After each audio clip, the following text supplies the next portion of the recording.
जहाँ children school जो कि दौना जहातमंदपुर में है, उसमें पढ़ता था मैं। मैंने डिस्ट्रिक्ट लेवल पे 4th रैंक हासिल की है।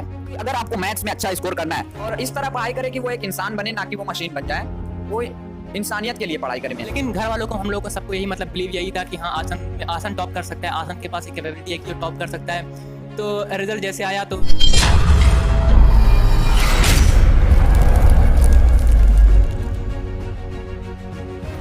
Welcome you all in the Z mark classes.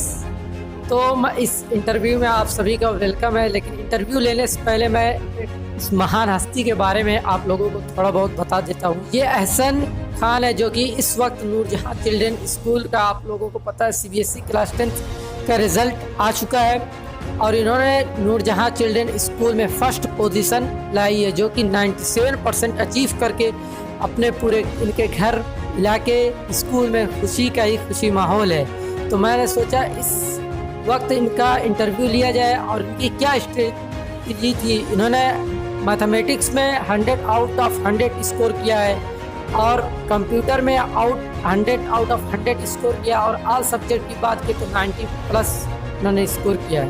तो चलो कुछ जानते हैं एहसन खान से। एहसन भाई, आप कैसे हैं? अल्हम्दुलिल्लाह मैं भाई बहुत ठीक हूँ। आप कैसे हैं? अल्हम्दुलिल्लाह मैं भी बहुत ठीक हूँ। तो एहसन भाई, मैं आपसे पूछना चाहता हूँ, आप किस स्कूल में स्टडी करते थे? मैं नूरजहां चिल्ड्रन स्कूल जो कि दौना जहातमंदपुर में है, उसमें पढ़ता था मैं। जहाँ चिल्ड्रन स्कूल में पढ़ते थे। तो आपने इतना अच्छा मार्क्स स्कोर किया है, आपके घर में क्या माहौल है, आपके इलाके में क्या माहौल है, जो कि आपने डिस्ट्रिक्ट लेवल पे आप कौन सी रैंक स्कोर की है? मैं पहले ये बता देना चाहता हूँ कि मैंने डिस्ट्रिक्ट लेवल पे 4th रैंक हासिल की है और जिसकी वजह से मेरे स्कूल में, मेरे मोहल्ले में, मेरे आस पड़ोस में, घर में बहुत ही खुशी का माहौल है। सब बहुत ही खुश हैं, सब दुआएं दे रहे हैं और मैं चाहता हूँ कि ये दुआएं अपनी देते रहें और ये दुआएं बरकरार रहें। तो ये इतना अच्छा मार्क्स आपने स्कोर किया है, इसके पीछे सबसे ज़्यादा स्ट्रगल किसका था इस मार्क्स के पीछे? तो इससे पहले तो मैं अपने आप को ये श्रेय ना देकर अपने पेरेंट्स को, अपने टीचर्स को देना चाहता हूँ, अपने बड़ों को देना चाहता हूँ, क्योंकि उन्होंने, अगर मैंने कुछ हासिल किया है तो उनमें सबसे बड़ा हाथ उन्हीं का होता है, क्योंकि उन्होंने मुझे इस लायक बनाया है, उन्होंने मुझे ऐसी तरबियत दी है, उन्होंने मेरी ऐसी अपब्रिंगिंग की है और कुछ मेहनत तो स्टूडेंट की भी होती है।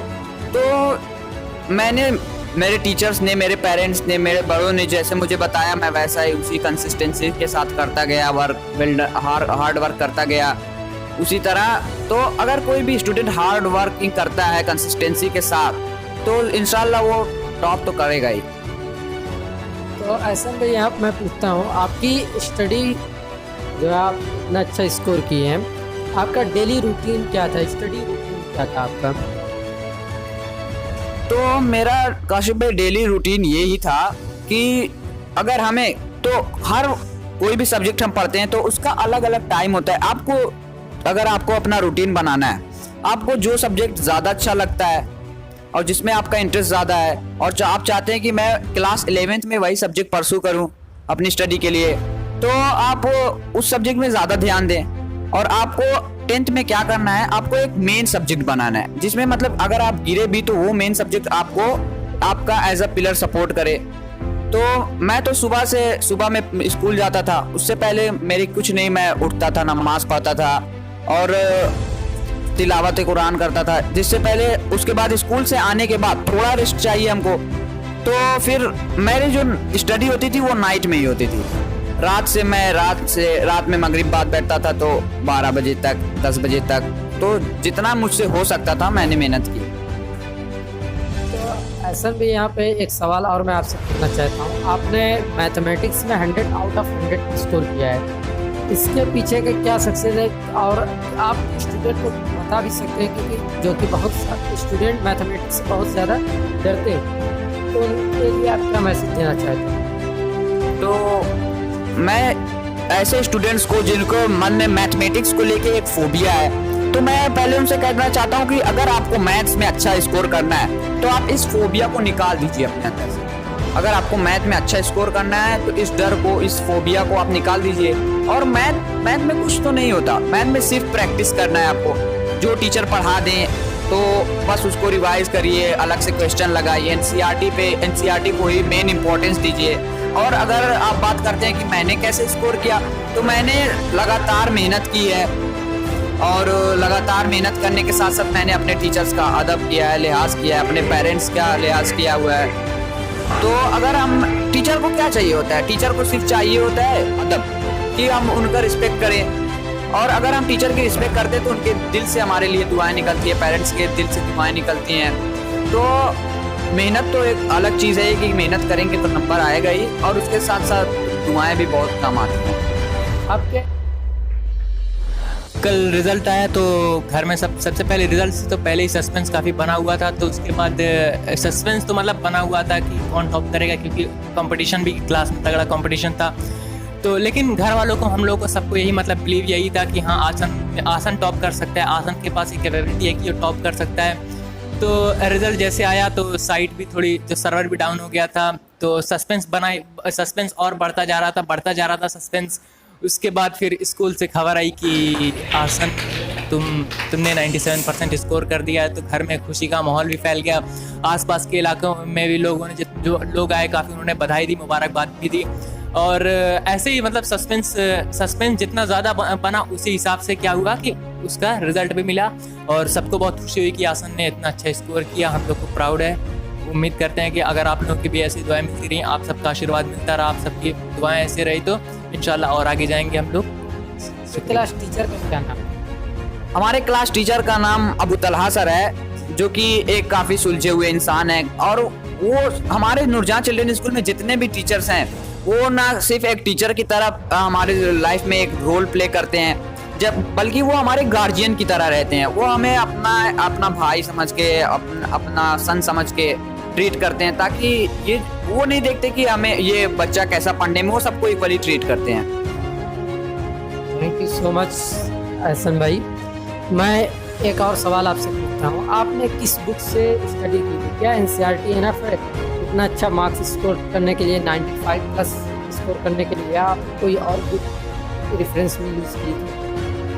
तो मैंने तो मेन प्रायोरिटी एनसीईआरटी को ही दी थी। मैथ्स हो चाहे साइंस हो, सोशल साइंस हो, तो मेन प्रायोरिटी मैंने एनसीईआरटी को ही दी थी। लेकिन उसके साथ साथ मैंने मैथमेटिक्स में मैंने side book RD. Sharma use की थी, उससे कुछ मैंने क्वेश्चंस लगाए। और सबसे अच्छी बात ये कि जो एग्ज़ाम्स में क्वेश्चंस आते हैं, वो इस बार एग्ज़ाम्स के क्वेश्चन मैथमेटिक्स में है, इंग्लिश में है, साइंस में है, ये और सोशल साइंस है, कंप्यूटर है, तो इनमें सब एकदम एनसीईआरटी से ही आया था, लाइन बाय लाइन क्वेश्चन। सिर्फ डिजिट, मैथमेटिक्स में तो सिर्फ डिजिट ही चेंज थी, और काफ़ी अच्छा पेपर आया था इस बार। और अगर किसी को डर लगता है कि मैं आर.डी. शर्मा जैसी इतनी मोटी बुक कैसे पढूं, तो वो एनसीईआरटी पे ही डिपेंड हो सकता है। तो एनसीईआरटी इज एनफ मैं कहूँगा। तो एहसन भाई, क्या आप कहीं कोचिंग भी करते थे जिससे आपने इतना अच्छा मार्क्स स्कोर भी किया है? इसका एफर्ट्स? तो मैंने इनिशियली तो कोचिंग की थी, हमारे मैथमेटिक्स टीचर है विपुल राय सर, तो इनिशियली मैंने कोचिंग की थी। चलो अब ये स्कूल में तो पढ़ा ही रहे हैं, अब स्कूल में ही कंसिस्टेंट एफर्ट दे देते हैं, और मैंने वो कंसिस्टेंट एफर्ट करके देख लिया, तो आप रिजल्ट आपके सामने है। एहसन भाई, आपने इंग्लिश में 98 स्कोर किया है, हिंदी में वही 93, मैथमेटिक्स में 100 आउट ऑफ 100, और साइंस में 92, सोशल साइंस में 98, और कंप्यूटर में 100 आउट ऑफ 100 आपने स्कोर किया है। तो स्टूडेंट को आप क्या टिप्स देना चाहते हैं कि वो इतना अच्छा मार्क्स कैसे स्कोर कर सकते हैं? तो मैं अपने भाइयों को या अपनी बहनों को यही टिप्स देना चाहूँगा कि वो पढ़ाई को एज अ प्रेशर में ना ले, वो बोझ ना समझे उसको, वो एकदम रिलैक्स होके चिल करके वो पढ़ें, और अपने टीचर्स के कांटेक्ट में रहें, और वो जो बताते हैं, और वो ज़्यादा मतलब उनको इतनी भी मेहनत नहीं करनी है कि वो डिप्रेशन में चले जाएं, या इतनी कम मेहनत भी नहीं करनी है कि उनको डर रहे कि हम फेल हो जाए।